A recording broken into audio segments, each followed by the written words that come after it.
Kita sudah sampai di pendakian terakhir, Bukit Gado-Gado. Jalan yang kita telusuri tadi, yang dari Lantamal 2, Pulau Bayur. Kita akan menuju tanjakan terakhir, menuju puncak Bukit Gunung Padang. Bisa lihat sendiri tanjakannya seperti apa. Ini kita perhatiin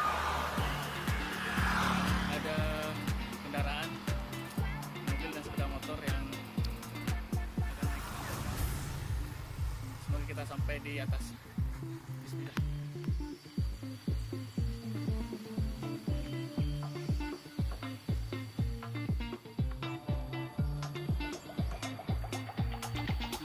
Ini adalah yang dari bawah, itu yang jalur kita masuk dari Lantamal tadi. Di sini adalah jalur puncak bukit atau Gunung Padang. Kita lihat sendiri jalannya ekstrim, lumayan buat mengeluarkan keringat. Pelabuhan Muaro. Nanti kita akan lewat jembatan Siti Nurbaya. Mari ikuti. 1, 2, 3, come on!